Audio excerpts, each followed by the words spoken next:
नमस्कार दोस्तों, मैं आलोक शर्मा आप सभी का स्वागत करता हूं आज के इस वीडियो में। और आज हम बात करने जा रहे हैं क्लास 8 मैथमेटिक्स का चैप्टर 7 प्रोपोर्शनल रीजनिंग के बारे में। इस चैप्टर के जो फिगर इट आउट के क्वेश्चन हैं उनको आज इस वीडियो के माध्यम से हम सॉल्व करेंगे। ये क्वेश्चन आप देख सकते हैं, इन सभी क्वेश्चन को आज हम सॉल्व करने वाले हैं। सबसे पहले बात करते हैं यहाँ पर फर्स्ट क्वेश्चन की। तो फर्स्ट क्वेश्चन में आपको यहाँ पर चेक करना है कि जो प्रोपोर्शन आपको दिख रहे हैं ये आपके ट्रू हैं या नहीं हैं। तो इसको आप चेक कैसे करेंगे? तो जो भी क्वेश्चन आपको दिया है उसमें प्रोपोर्शन के स्थान पर यहाँ पर आपको इक्वल का साइन लगा देना है। जहाँ पर रेशियो का साइन है वहाँ पर आपको अपॉन का साइन लगा देना है।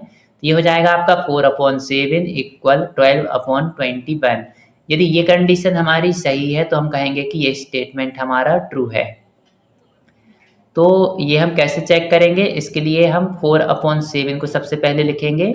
ये हमारा LHS हो जाएगा, इस साइड LHS और इस साइड का ये हो जाएगा RHS।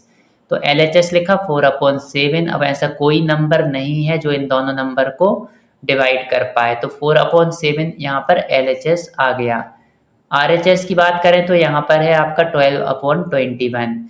तो ये दोनों नंबर आपके 3 से कैंसिल हो जाएंगे। 3 4 जा 12 और 3 7 जा 21। तो ये हो गया आपका 4/7। यहाँ आप देख सकते हैं LHS और RHS दोनों की वैल्यू यहाँ पर बराबर आ चुकी है। तो हम लिखेंगे LHS इक्वल है RHS के, इसलिए ये जो स्टेटमेंट है हमारा ये हमारा ट्रू है। सेकेंड क्वेश्चन में है 8/3 प्रोपोर्शन 24/6। इसमें भी LHS लेंगे 8/3। तो ये आपका LHS है, यहाँ पर RHS है 24/6। तो यहाँ पर 6 4 जा होता है 24, तो ये हो जाएगा हमारा 4/1। तो आप देख सकते हैं LHS में है हमारा यहाँ पर 8/3, RHS में है 4/1। दोनों हमारे नॉट इक्वल हैं यहाँ पर, तो हम कहेंगे कि ये स्टेटमेंट हमारा ट्रू नहीं है, फॉल्स है। अब हम बात करते हैं थर्ड क्वेश्चन की। थर्ड क्वेश्चन में है आपका 7/12 प्रोपोर्शन 12/7। LHS में हम लिख देंगे 7/12 और RHS में है 12/7। तो यहाँ पर भी आप देख सकते हैं ये दोनों वैल्यू यहाँ पर इक्वल नहीं है, क्योंकि इसमें जो न्यूमरेटर LHS में 7 है और डिनोमिनेटर 12 है। RHS में आपका न्यूमरेटर 12 है और डिनोमिनेटर 7 है। तो हम लिख देंगे कि LHS और RHS यहाँ पर नॉट इक्वल हैं। ये आपका नॉट इक्वल का साइन है और हम लिख देंगे ये स्टेटमेंट हमारे फॉल्स हैं। फोर्थ क्वेश्चन में 21/6 है, तो 21/6 यहाँ पर हम देखेंगे तो ये दोनों नंबर हमारे 3 से कैंसिल हो जाएंगे। 3 7 जा 21 होता है और 3 2 जा 6 होता है। तो ये हो जाएगा हमारा 7/2। RHS की बात करें तो 35/10 है। ये दोनों नंबर यहाँ पर 5 से कैंसिल हो जाएंगे, तो 5 7 जा 35, 5 2 जा 10। LHS और RHS दोनों में हमें 7/2 मिल गया, तो हम लिख देंगे कि ये दोनों इक्वल हैं, इसलिए ये स्टेटमेंट हमारा ट्रू है। फिफ्थ क्वेश्चन की बात करें यदि, तो ये है हमारा 12/18 प्रोपोर्शन 28/12। LHS को सॉल्व करा तो ये आ जाएगा आपका 2/3। ये दोनों नंबर हमारे 6 से कैंसिल हो गए। 6 2 जा 12, 6 3 जा 18।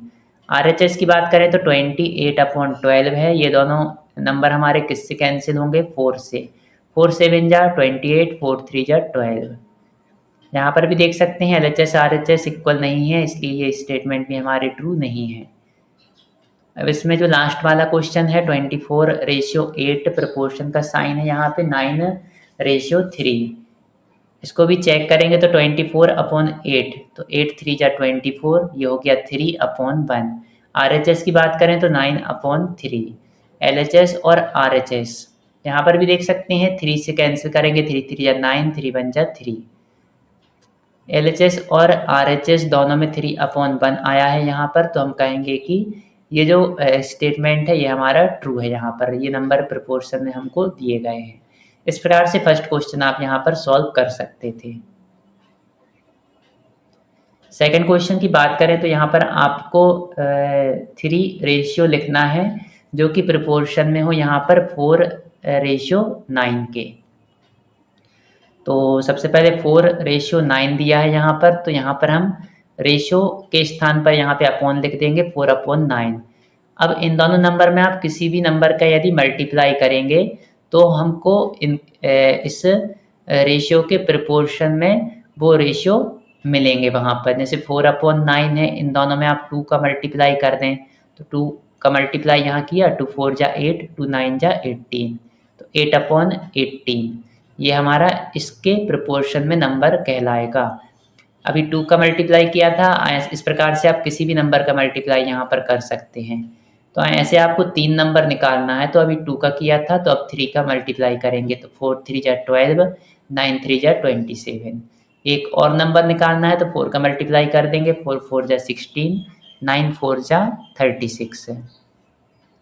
जिस नंबर के प्रोपोर्शन में आपको कोई रेशियो निकालना होता है तो उस नंबर में आप न्यूमरेटर डिनोमिनेटर दोनों में किसी भी नंबर का मल्टीप्लाई कर देते हैं तो उसके प्रोपोर्शन में हमको रेशियो मिल जाता है। ये इसका आंसर है, ये तीनों यहाँ पर हम लिख देंगे। बात करते हैं थर्ड क्वेश्चन की। तो यहाँ पर आपको जो मिसिंग नंबर है वो निकालना है और ये आपको जो रेशियो दिए गए हैं ये आपके इसके प्रोपोर्शन में होने चाहिए। तो अब आप यहाँ पर क्या करेंगे, यहाँ पे जो वैल्यू नहीं दी है उसको आप x मान सकते हैं यहाँ पर, और यहाँ पर ऐसे भी आप निकाल सकते हैं, जैसे यहाँ पर 3 है और यहाँ पे शुरू में 18 है तो 3 6 जा यहाँ पर 18 होता है। तो अब आपको यहाँ पे ऐसा नंबर लिखना है जितना 3 जा करेंगे तो 24 मिले, तो कितना होता है 8, 8 3 जा 24 होता है। इसी प्रकार से ये सभी नंबर यदि आपको ऐसा कोई रिलेशन दिखता है तो ऐसे आप डायरेक्ट भी यहाँ पर निकाल सकते हैं, पर पहले वाले को पहले वाले से कंपेयर करना है और दूसरे वाले को दूसरे से। यहाँ पर अब 3 रेशियो यहाँ पर आप x मान लेंगे यदि इसको जब आपको पूरा सॉल्व करना है तब, तो 3 रेशियो यहाँ पर x ले लिया। अब इसके प्रोपोर्शन में चाहिए तो इक्वल करके 18/24 ये लिख दिया हमने। अब क्रॉस मल्टीप्लाई से इसको सॉल्व करेंगे तो 3 × 24 और ये हो जाएगा 18 × x। आगे सॉल्व करेंगे 3 × 24 हो जाएगा 72 और इक्वल में 18 × x। ये जो 18 है ये आपका यहाँ पे डिनोमिनेटर में चला जाएगा और इसको सॉल्व करेंगे तो 4 आ जाएगा। ये आपका एक आंसर है यहाँ पर, ये आ गया यहाँ पर 4, 3/4। 3/4 क्या है, ऐसा रेशियो जो इसके प्रोपोर्शन में है। इसी प्रकार से 12 यहाँ पर x ले लेंगे तो 12/x इक्वल में 18/24। 18/24 ये वाला नंबर है। क्रॉस मल्टीप्लाई से सॉल्व कर देंगे तो ये आपका आंसर आ जाएगा 16। ये बहुत ही आसान प्रश्न है। यहाँ पर 20/x दिया है, 20/x इसको लेकर चलेंगे इक्वल में 18/24 सॉल्व कर दिया तो ये आ गया आपका 80/3। इसी प्रकार से ये जो फोर्थ क्वेश्चन है 27/x ले लिया यहाँ पर इक्वल में 18/24। इसी प्रकार से इसको भी सॉल्व करेंगे तो आपको मिलेगा 36, ये इसका आंसर है। तो ये चारों आंसर यहाँ पर हो गए हैं। बात करते हैं फोर्थ क्वेश्चन की। तो यहाँ पे आपको कुछ रेक्टेंगल दिए गए हैं, आपसे पूछा गया है कि कौन से रेक्टेंगल एक दूसरे के सिमिलर हैं। यहाँ पर ये आपसे पूछा गया है कौन से रेक्टेंगल एक दूसरे के सिमिलर हैं और आपको वेरीफाई भी करना है इनको मेजर करने के द्वारा। इनकी जो विड्थ और हाइट है उसकी हेल्प से उसको मेजर करेंगे और फिर आपको बताना है कि कौन से रेशियो यहाँ पर सिमिलर हैं, उनको कंपेयर करना है। तो आप स्केल से इनकी लेंथ और ब्रेथ दोनों को मेजर कर सकते हैं, सभी इमेज जो आपको दिए गए हैं डायग्राम उनको। और इसके बारे में हम कुछ चीज़ें यहाँ पर लिख देंगे कि ये सिमिलर कब कहलाएंगे। ये सिमिलर कहलाएंगे यदि इनकी लेंथ और ब्रेथ का जो रेशियो है वो यदि बराबर आता है। जैसे ये लेंथ और ब्रेथ है और यहाँ पर ये लेंथ और ब्रेथ है, तो इनके रेशियो यदि बराबर आ जाते हैं। वैल्यू अलग अलग हो सकती है, जैसे इसके पहले वाले क्वेश्चन में हमने चेक किए थे कि कौन कौन से रेशियो वहाँ पे इक्वल थे, और उसी प्रकार से यहाँ पर भी आपको चेक करना है उसके बाद और बताना है कि कौन कौन से सिमिलर हैं।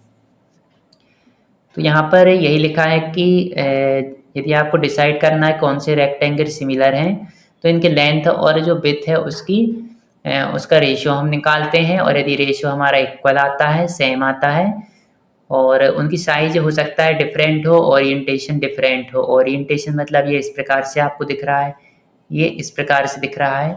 तो ऐसे ओरिएंटेशन अलग अलग हो सकते हैं, लेकिन छोटे बड़े भी हो सकते हैं, लेकिन सिमिलर कब कहलाएंगे? यदि उनका रेशियो वहाँ पे बराबर आता है लेंथ और ब्रेथ का। तो यहाँ पर हमने सभी लेंथ और ब्रेथ इनकी इसकी मेजर करके लिख दी है। 0.6, 1.8, यहाँ पे 1.2, 1.8, ये स्केल से आप इनको मेजर कर लेंगे। अब जो इमेज ए आपको दिख रही है, इसकी लेंथ और जो विड्थ है, या आप हाइट कह सकते हैं, यहाँ विड्थ और हाइट लिखा है, तो यहाँ पर भी हम विड्थ और हाइट शब्द का यहाँ पर यूज करेंगे। तो विड्थ आप ले लीजिए 1.8 और हाइट ले लीजिए यहाँ पर 0.6। ये वैल्यू यहाँ पर हमने लिख दी, विड्थ और हाइट का ratio, width ratio height 1.8 upon 0.6। इसको सॉल्व करेंगे तो 3/1 आएगा, 3:1। तो ये रेशियो आपको याद रखना है। अभी जो ए डायग्राम आपको दिख रहा है उसमें विड्थ और हाइट का रेशियो 3:1 है। इसी प्रकार से बी जो इमेज आपको दी है उसका आप विड्थ और हाइट का रेशियो निकालेंगे, तो ये है आपका 1.8 और 1.2। 1.8, 1.2 सॉल्व करेंगे तो 3/2 आएगा, 3:2। ये इमेज बी का रेशियो आया। सी का रेशियो आप देखेंगे यहाँ पे, तो विड्थ और अपॉन हाइट, तो यहाँ पर 5 और 2 दिया है यहाँ पर, तो 5/2 है, तो 5/2, 5:2, ये आया सी का। डी की बात करें तो 3.9 और 1.3 है, तो ये आएगा आपका 3/1, 3:1। ई की बात करें तो ये क्या आया आपका यहाँ पर 1.8, 0.6, तो ये आया आपका 3/1, 3:1। तो इसमें एक से आपके कौन कौन से रेशियो आए? तो जो ए है आपका और ये ई है, इसमें आप लेंथ और ब्रेथ देख रहे हैं एक समान है, इनका ओरिएंटेशन बस अलग अलग है। इनके रेशियो 3:1 आए हैं। ये दो तो ये बराबर हैं आपके। और इसके बाद डी का रेशियो भी आपका 3:1 आया था। ये देखिए, ये डी का रेशियो हमने निकाला था 3:1। तो ए ई डी ये तीनों यहाँ पर एक समान है। और यहाँ पे बी और सी की बात करें, सी आया था 5/2 और बी हमारा 3/2 था। तो ये ए ई और डी ये तीन इमेज में हमारे रेशियो बराबर आए हैं, तो हम कहेंगे ये तीनों रेक्टेंगल हमारे सिमिलर हैं। इसके बाद 5th क्वेश्चन में आप देख रहे हैं एक रेक्टेंगल आपको दिया है, आपसे पूछा गया है क्या आप इसी प्रकार के स्मॉल और जो बिग रेक्टेंगल क्या आप बना सकते हैं यहाँ पर इसी रेशियो के, ये यहाँ पर आपको दिया है। और इसके बाद इसमें कहा है आपके जो भी दोस्त हैं, फ्रेंड हैं, उनको भी आप कहिए कि इस प्रकार के रेक्टेंगल को बनाएं। उसके बाद आपको कंपेयर करना है सभी लोगों के जो रेक्टेंगल हैं उनका रेशियो एक समान होना चाहिए। लेंथ और ब्रेथ अलग अलग हो सकती है, पर जो रेशियो रहेगा वो आपका एक समान होना चाहिए। यहाँ आपसे पूछा है क्या सभी रेक्टेंगल एक समान बने हैं, क्या उनके रेक्टेंगल आपसे अलग बने हैं, और आपको बताना है कि ऐसा क्यों है कि किसी के रेक्टेंगल अलग बने हैं और आपका रेक्टेंगल अलग बना है, और ये भी बताना है क्या उनके रेक्टेंगल गलत हैं। इन सभी क्वेश्चन के फिर आपको आंसर यहाँ पर देना है। सबसे पहले हम लिखेंगे कि yes we can draw a smaller rectangle and a bigger rectangle with the same width to height ratio। width और height रेशियो के हम ऐसे और भी रेक्टेंगल बना सकते हैं।